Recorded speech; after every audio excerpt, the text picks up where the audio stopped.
Aku dekat wayang aku sampai dah aku tak ada tengok. Kenapa cringe sangat cerita ni, aduh.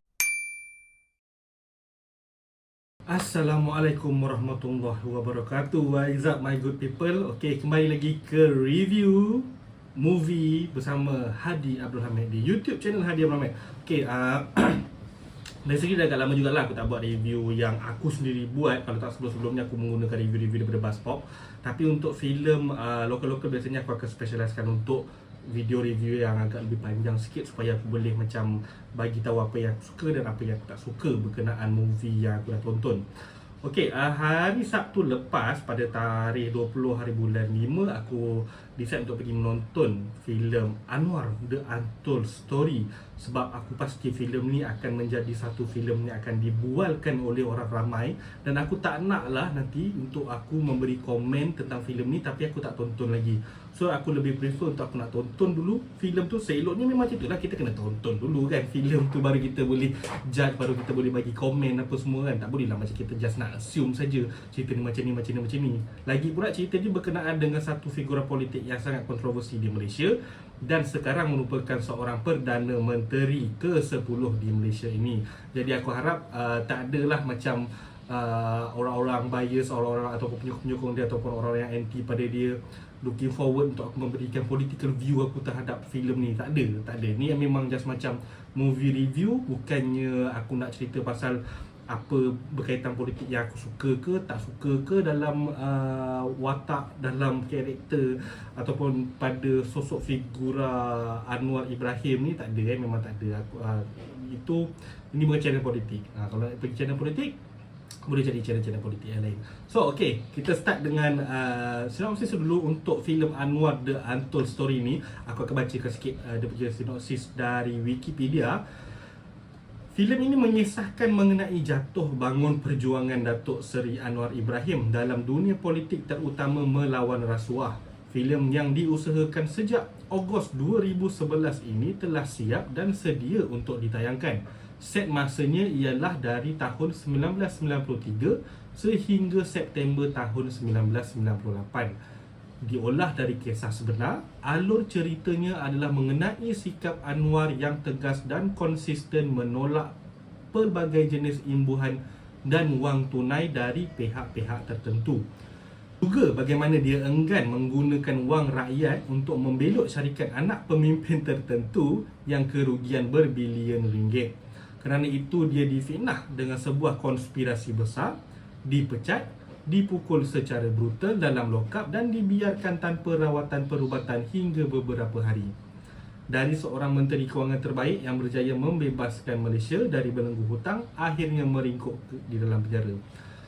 Alright, basically itulah dia punya sinopsis ataupun macam explanation tentang apakah filem Anwar The Untold Story ni, tentang what is this about lah cerita. So daripada apa yang dicakapkan kat dalam Wikipedia ni, basically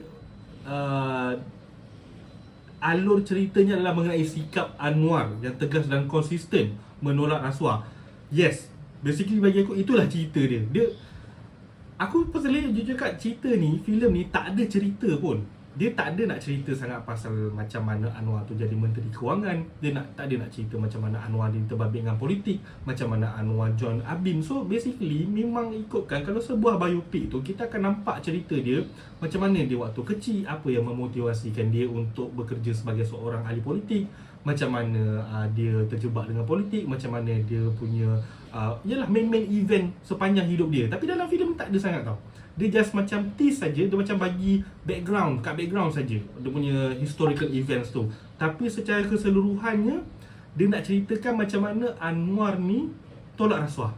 Itu saja. Setiap kali dia jumpa pemimpin, dia bagi tahu dia tolak rasuah. Dia jumpa pemimpin ni, dia bagi tolak rasuah. Aku nak tengok di sebalik cerita tu, historical events dekat dalam filem tu. So benda tu dah sedikit mengganggu filem ni.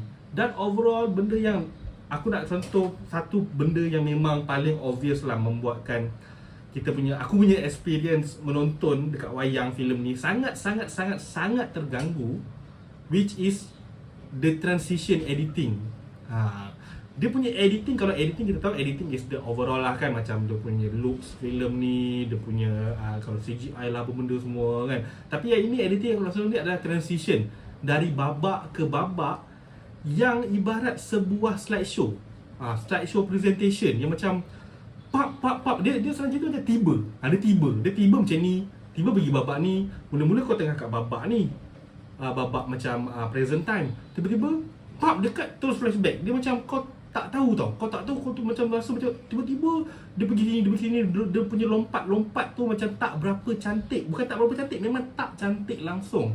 So memang benda ni agak mengganggu aku punya penontonan. Dan aku rasakan memang filem ni ibarat sebuah filem yang tak siap. Aku tak tahu memang betul ke tak siap ke apa ke, ataupun memang ini adalah creative choice daripada pengarah. Which is kalau betul creative choice daripada pengarah Viva Westi dan juga dia punya editor ke apa ke, which memang betul-betul worst creative decision ever lah.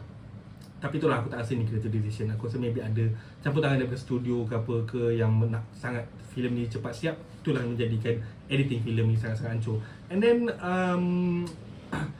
untuk pelakon-pelakon lah okay, filem ni dia sebenarnya filem Indonesia, produksi daripada Indonesia. Pelakon yang ada dalam filem ni pun adalah beberapa pelakon Melayu, tapi yang paling obvious sekali adalah Farid Kamil sebagai Anwar Ibrahim dan juga Hasnur Rahmat sebagai Tun Dr. Mahathir Mohamad. And then yang lain-lain semua macam watak bapa Anwar, ibu Anwar, Wan Azizah, anak-anak Anwar, semua tu pelakon Indonesia. So bila pelakon Indonesia, kita of course lah kita takut pembawakan bahasa Malaysia dalam watak-watak diorang ni. Sebab kita tahu diorang ada slang Indonesia yang pekat, yang kuat. So bila dia nak bawa bahasa Malaysia yang nampak slang tu adalah slang bahasa Malaysia, tak berapa kesampaian. Agak macam pelik bunyi dia. Macam Wan Azizah yang dilakonkan oleh Acha Septriasa. Awal-awal tu nampaklah dia try hard, dia cuba juga untuk bawa slang BM yang dengan cantik. Tapi sampai dekat penghujung, rasa macam dia dah give up. Dia dah macam ke laut dah, dia punya dialect tu. Sama lah dengan watak-watak yang lain semua tu. Dah macam aku dah, aduh, dekat hujung tu aku rasa macam memang tengok filem Indonesia. So tu memang sucks gila lah.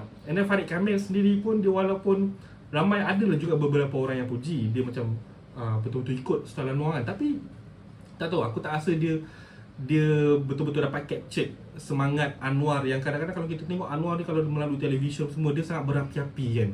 Tapi tak ada tau, dia punya semangat berapi-api tu tak ada, kurang dalam Farid Kamil ni.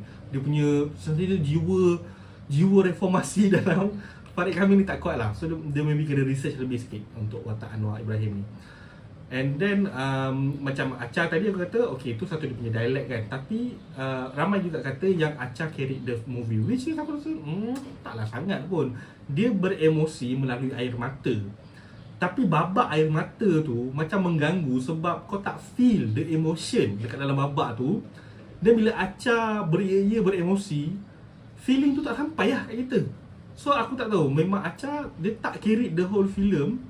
Sebab macam there is no film to be carried pun. So dah, memang that is the worst part. Macam aku cakap tadi, filem ni dia tak ada jalan cerita, dia tak ada plot, tak ada apa. Memang tak ada macam act 1, act 2, act 3 benda ke semua tu. Dia lebih kepada nak mengangkat budi pekerti Anwar ni. Senang cerita memang dia nak mengagung-agungkan watak Anwar. Balik-balik dia pergi ke seorang VIP ni, aku tak nak cerita pasal macam mana dia nak settlekan masalah hutang ke apa ke. Tiba-tiba dia tolak. Dia cerita pasal dia tolak rasuah. Dia kata macam, oh nak selesaikan masalah hutang negara ni senang, tapi nak melawan rasuah tu susah. Aku cakap, tiba kan macam, kau kalau boleh berkenaan rasuah tu, kau janganlah macam apa ni, berkenaan kau punya budi pekerti tu, janganlah kau terlalu menceritakan sangat. Tunjuk yang kau tolak rasuah, jangan cerita. Tu masalah cerita ni. And then macam contohnya lah, aku bagi satu babak lah ya. Satu babak Anwar pergi ke sekolah di Sungai Rejang kat Sarawak. And then sekolah ni daif lah kiranya kan. Nak pergi toilet kena beratur panjang lah benda semua. Dan dia bagi tahu, baru dia dapat tahu yang dia cakap lah dalam cerita tu, dia kata ada dana untuk sekolah ni yang diperuntukkan untuk sekolah ni tidak sampai sepenuhnya pada sekolah. So ada orang-orang yang ada tangan-tangan hitam yang mengambil dana ni. Okay lah, cantik dah benda tu. Aku ingat dia akan nak go forward dengan jalan cerita tu. Dia nak tunjukkan macam mana dia nak menentang korupsi berkenaan sekolah tu. Sekali tiba-tiba next scene itu Dia cut pergi ke cerita pasal orang tol nak minta naikkan tarif tol. Aku dah, mana continuity cerita kau ni? Tu aku rasa memang sangat-sangat kelam kabut, sangat-sangat memang rasa macam tak smooth langsung the transition, dalam dengan transition editing yang mengarut. Lepas tu dengan jalan cerita yang kau tak pick up, tiba-tiba kau cerita benda lain, lepas tu kau cerita benda ni, lepas tu kau cerita benda lain. Memang sangat-sangat teruk lah benda ni. Dan watak Mahathir, lakonan Hasrul Rahmat ada sikit-sikit kadang-kadang aku nampak dia sebagai iras-iras Mahathir tu, tapi dia tak dikotkan. Sebenarnya watak Mahathir ni nak tunjukkan sebagai villain dalam ni, tapi watak tu dikucingkan.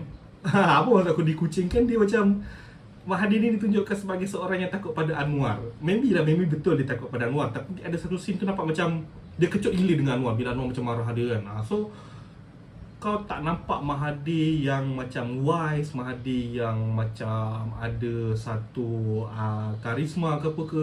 Maybe dia memang nak villainouskan watak Mahathir ni. Tu sebab watak tu jadi macam tu, dan dia tak nak fokuskan sangat kepada watak Mahathir. Dia nak lebih fokus kepada watak Anwar Ibrahim dan juga macam mana Anwar tolak Nasrah bla bla bla apa semua tu. Dan itulah aku rasa agak kecewa bila dia sentuh tentang macam mana Anwar ni selalu tolak rasuah lah, benda cerita-cerita, tapi dia tak ceritakan historical event. Contohnya lah, ada satu scene Anwar berjumpa dengan Ustaz Fazil Noor pasal dia nak masuk UMNO. Okay, basically itu sejarah dia lah. Anwar dulu ABIM, Angkatan Belia Islam Malaysia. So dia very Islamic. So ramai kata dia sepatutnya join PAS, bukan join UMNO. Tapi waktu tu dia decide untuk join UMNO. Dan lepas tu dia bagi tahu yang dia nak jadi kerajaan supaya dia boleh ubah kerajaan. Kalau dia bersama dengan PAS, dia tak boleh nak ubah kerajaan melalui kongsi pembangkang. Okay, cerita tu nice. Patutnya dia go proceed cerita tu. Panjang lagi dia boleh cerita berkenaan macam mana Anwar dekat ABIM lah apa semua. Tapi tak.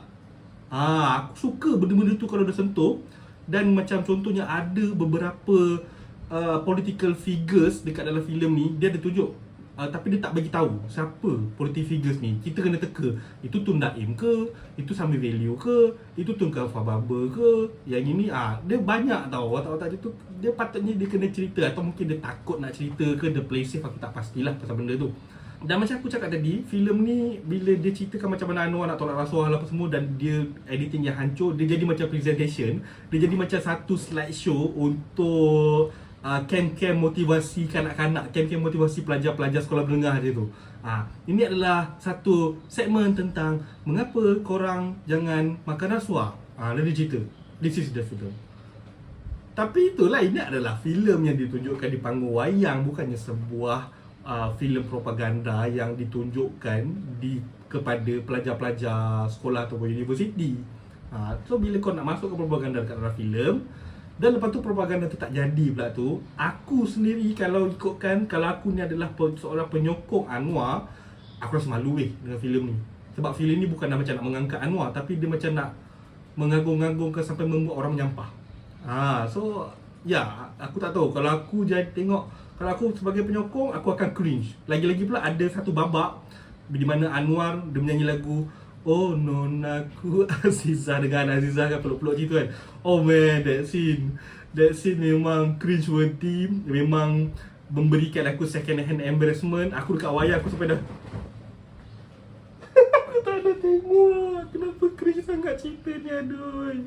So overall itulah aku punya review untuk filem Anwar The Untold Story ni. Memang aku tak recognize ni sebagai sebuah filem. Korang pun aku tak galakkan untuk tonton filem di panggung wayang. It is a really bad experience untuk tahun ni aku menonton wayang. Kalau sebelum ni aku mengatakan Knights of the Zodiac adalah antara filem terteruk tahun ni, tapi dah ada yang mendapat tahtanya. Knights of the Zodiac pun kalah dengan Anwar The Untold Story. So thank you sebab menonton review aku. Jangan lupa tekan butang subscribe, dan kalau korang ada komen yang murni-murni di bahagian bawah, di bahagian ruangan komen di bawah, tolong jangan masukkan unsur-unsur politik ke benda ke. Kita share kita punya minat tentang movie, bukan tentang kita punya political view. Itu kita boleh ceritakan di hari-hari lain, di platform-platform yang lain. So thank you again, dan jangan lupa tekan butang like, share dan subscribe, and kita jumpa lagi di next video. Bye bye.